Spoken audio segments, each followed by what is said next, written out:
सत श्रीकाल दोस्तों, कैसे हो सब। उम्मीद करता हूँ कि आप सब अच्छे होंगे। तो दोस्तों, आज की इस वीडियो में मेरिट में पहुंचने के बाद सिलेक्शन या रिजेक्शन का क्या बड़ा खेल रहता है, वो आपको मैं आसान तरीके से समझाने वाला हूँ। वीडियो काफ़ी हेल्पफुल होने वाली है। 90% बच्चे जो हैं इस चीज़ को नहीं जानते, नहीं समझ पाते, जिसकी वजह से वो रिजेक्शन में पहुंच जाते हैं। अभी एक सिचुएशन को समझो, आपके मार्क्स अच्छे हैं, मेरिट में आपकी पोजीशन भी ऊपर है, आपको लग रहा है कि अब सिलेक्शन तो पक्का है, लेकिन फाइनल लिस्ट आती है और आप देखते हो कि आपसे कम मार्क्स वाला कैंडिडेट आपसे ऊपर है। अब सवाल ये है, क्या अग्निवीर की मेरिट में कम मार्क्स वाला कैंडिडेट सच में ऊपर जा सकता है, और अगर हाँ तो किस वजह से।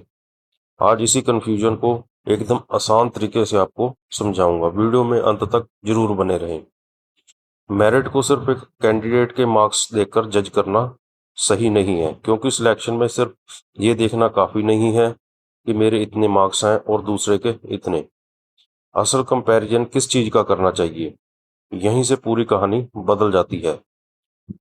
और एक ऐसा फैक्टर है जिसे कई कैंडिडेट शुरुआत में इग्नोर कर देते हैं। कैंडिडेट ए के टोटल मार्क्स हैं 75 और कैंडिडेट बी के हैं 72। नॉर्मली आपको लगेगा कि 75 वाला ऊपर होगा, लेकिन अगर दोनों की कैटेगरी, ट्रेड, वैकेंसीज या एप्लीकेबल मेरिट क्राइटेरिया अलग है, तो सिर्फ 75 और 72 देखकर फाइनल सिलेक्शन प्रिडिक्ट करना सही नहीं होगा।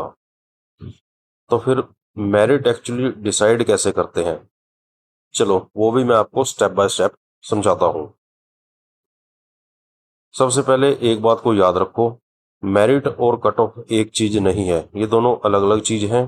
कट ऑफ आपको ये बताती है कि सिलेक्शन की रेस में आप किस लेवल पर पहुंच चुके हो, लेकिन फाइनल मेरिट में कैंडिडेट की कैटेगरी, एप्लीकेबल क्राइटेरिया और अवेलेबल वैकेंसीज जैसी चीजें मैटर कर सकती हैं।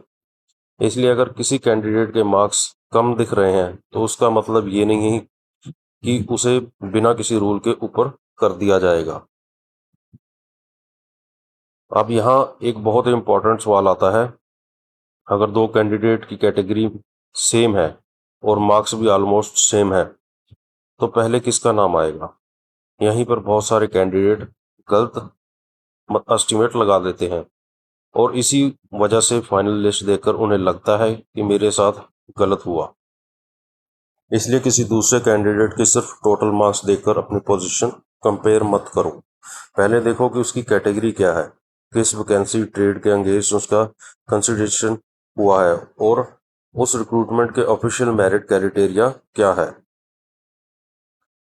अब आपकी सिचुएशन सोचो, अगर आपके मार्क्स किसी दूसरे कैंडिडेट से ज़्यादा हैं लेकिन उसका नाम आपसे ऊपर आ गया, तो तुरंत ये मत सोच लेना कि मेरे मार्क्स गलत लगाए गए हैं। पहले ऑफिशियल मेरिट और अपनी category, trade, vacancy detail compare करो। लेकिन अगर वहाँ भी डिफरेंस समझ नहीं आ रहा, तब क्या करना पड़ेगा आपको। तब सबसे सही तरीका है कि अपनी ऑफिशियल रिजल्ट मेरिट डिटेल को देखकर कंपैरिजन करो और रिक्रूटमेंट अथॉरिटी के ऑफिशियल क्लैरिफिकेशन या ग्रेवियंस प्रोसेस का इस्तेमाल करो। किसी व्हाट्सएप मैसेज या टेलीग्राम की लिस्ट को फाइनल प्रूफ मत मानो, क्योंकि अग्निवीर सिलेक्शन में सबसे ज़्यादा कंफ्यूजन यहीं से पैदा होता है, अधूरी इंफॉर्मेशन से।